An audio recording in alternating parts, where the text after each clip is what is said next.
Inanya for Honorable Frank Weke Jr. Former Governor of Enugu State. Your excellency, let's take a picture. On the our mama be here that Odenigwe Haji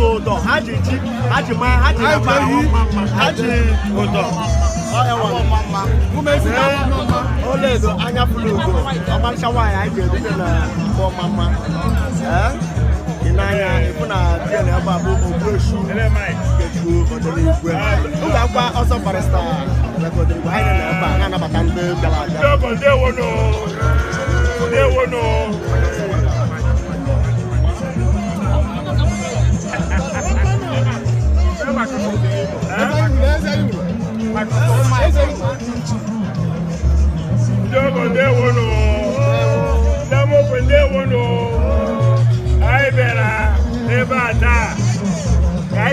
Celebrate here, Mama. I celebrate here, Mama. A personal way to the kingdom of God. I am down, Mama. I for you rule at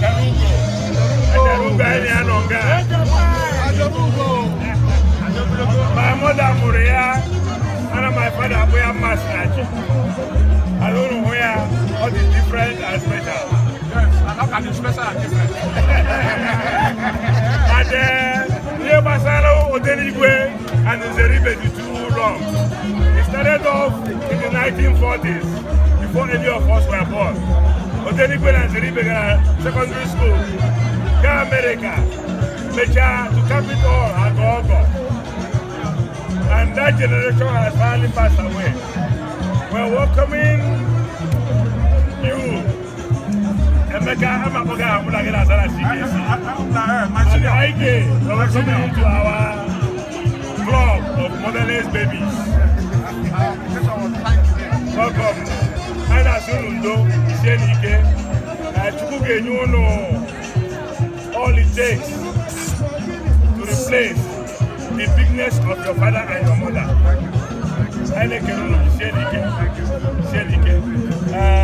It's not very good. Count on you. There one. I am a good man. Any name is I with us. So many. I put a he. But I hear no balaba. But I don't mind. There one. I was going to buy you. Princess.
Alex,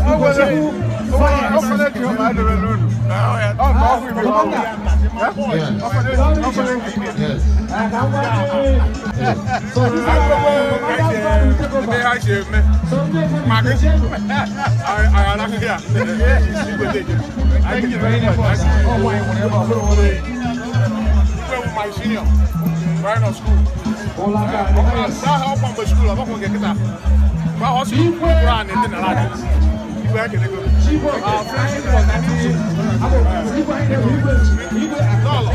I was here when they found him.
can say the distinguished senator of the Federal Republic, Senator Odenigwe, representing Enugu West Senatorial Zone. He's here live at Amokwe. We got for he had a bag for staff on here. We got Engineer Kenese, I Kenegi, Engineer Kenese, I second on Amokwe. Also, I'm going to I second no. Also,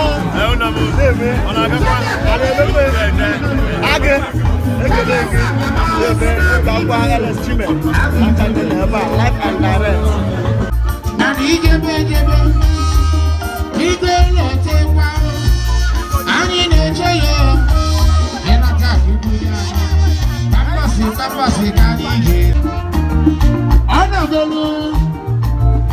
Yesterday, I don't know if you now go. If I didn't know, you're never going to have. You're welcome, sir. Yeah, Bonde Nara Onatese.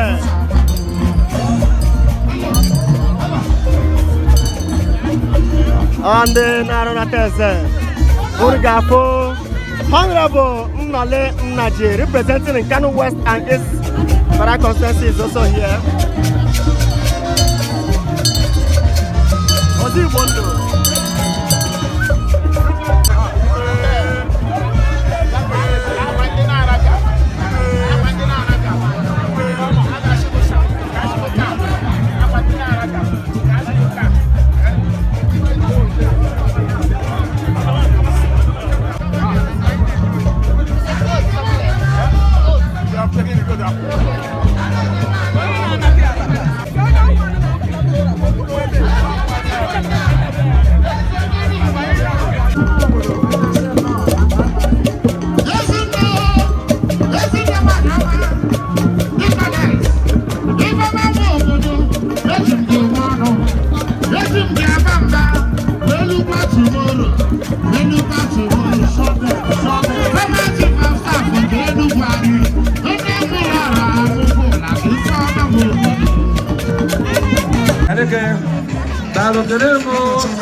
Yes. Oh, Doctor, Mrs. God bless you, madam.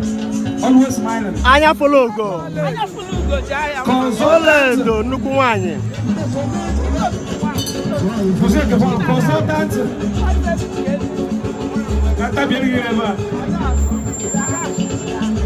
Consultant neurologist. Whatever. Or you go say you can be your mom. I'm going to give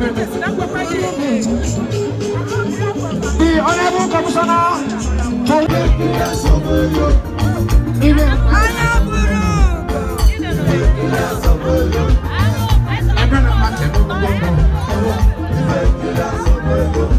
Former Commissioner for Budgets and Planning.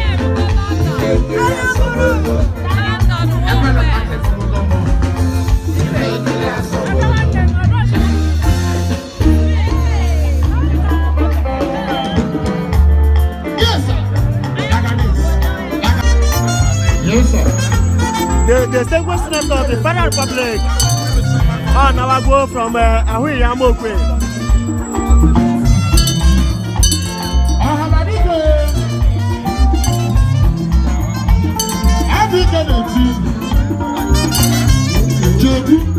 What's it up here?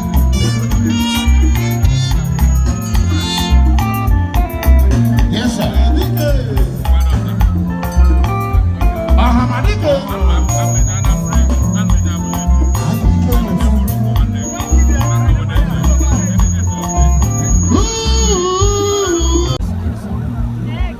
The arrival of Honorable Enugu, the National Vice Chairman South APC.